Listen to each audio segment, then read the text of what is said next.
En un hecho que, como en otras ocasiones, ha generado más inquietudes que certezas, el gobierno del presidente Gustavo Petro ha tomado la determinación de detener una extradición que se tenía pendiente, extradición que había sido solicitada por el gobierno de los Estados Unidos de Norteamérica de alias HH. Tensiones que crecen de manera diplomática entre ambos países. Jorge Enrique.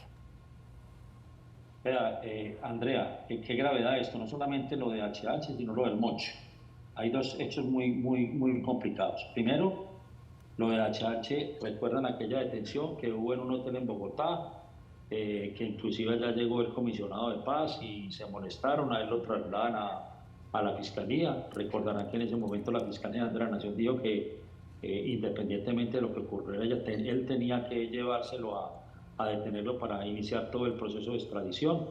Empieza la negociación, ahí hubo un antecedente, recuerda, con esas disidencias del ELN, que él hace parte de esas disidencias. Entonces termina la negociación y con sorpresa nos enteramos este fin de semana que el presidente y el ministro de Justicia encargado, o sea, ni siquiera fue la ministra de Justicia, ahora empieza uno a entender por qué Ángela María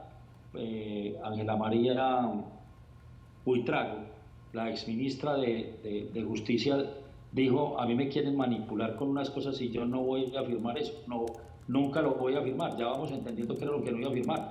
Y lo que seguramente ya le habían puesto en su escritorio es que tenía que suspender la extradición de HH.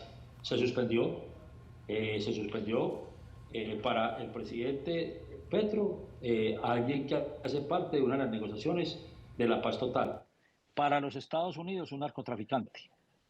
Es decir, casi que el presidente Petro, y voy a pasar enseguida al caso del Mocho, dice: señores del gobierno americano, señor Trump, me tiene sin cuidado lo que usted piense.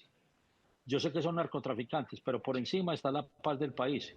¿Cuál paz del país? Estamos hablando de delincuentes, estamos hablando de asesinos, estamos hablando de narcotraficantes, estamos hablando de la peor peste que es lo que ha tenido el país en los últimos 50 años. Entonces lo vamos a beneficiar y entonces se suspende la extradición.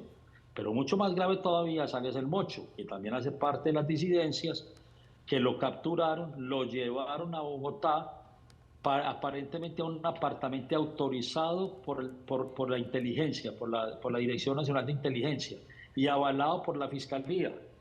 Supuestamente estuvo en un apartamento en Chapinero, en Bogotá, durante los últimos 2 o 3 meses. Algunos dicen que ni siquiera estuvo allá y que aseguran que lo habían visto en el Catatumbo.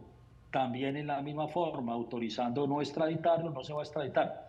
Entonces la pregunta y el titular de prensa debería ser hoy: se suspende el proceso de extradición, pero muy hábilmente el señor presidente de la República este fin de semana manda 13 extraditados a los Estados Unidos, como quien dice: ahí le mando 13, pero déjeme, yo tapo aquí por este lado y no me vayan a llevar los que realmente tienen que ver con mis aliados, mis amigos, que son los de la paz total, y ahí le mando 13 distintos, que entre ellos habían algunos exmilitares. Mire el mensaje tan grave que le estamos mandando, obviamente, al gobierno de Estados Unidos, y además que nos creen tontos.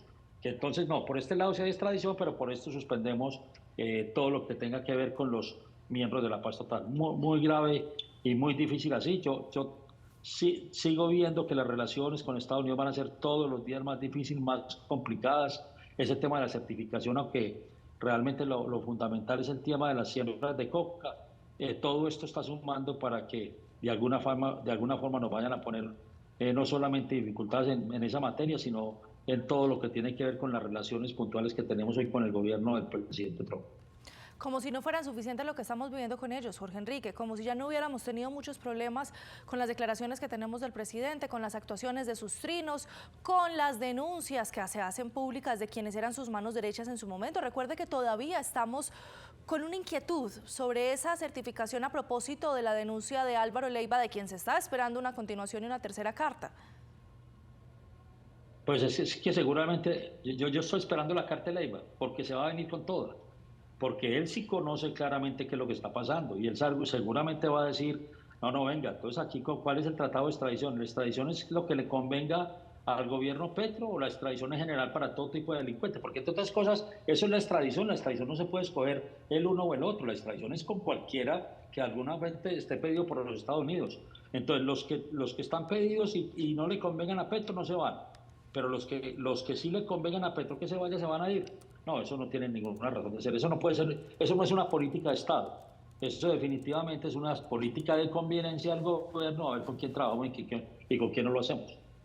Es muy preocupante lo que está sucediendo con todo lo que tiene que ver con alias HH y con las determinaciones que se están tomando por parte del gobierno nacional, porque tienen una incidencia directa con las relaciones diplomáticas que estamos teniendo. Y eso que no estamos hablando de la posible crisis que se puede abrir por la solicitud de visas.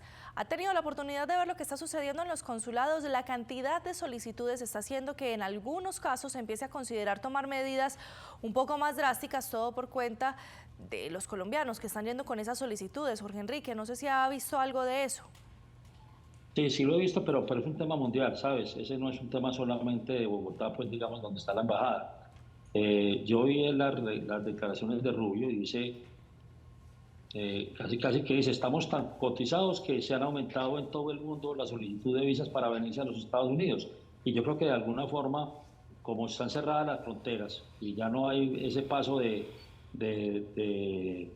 personas que no tienen documentación para pasarse por México, por donde estaban entrando, entonces ahora la gente sí está pidiendo las citas.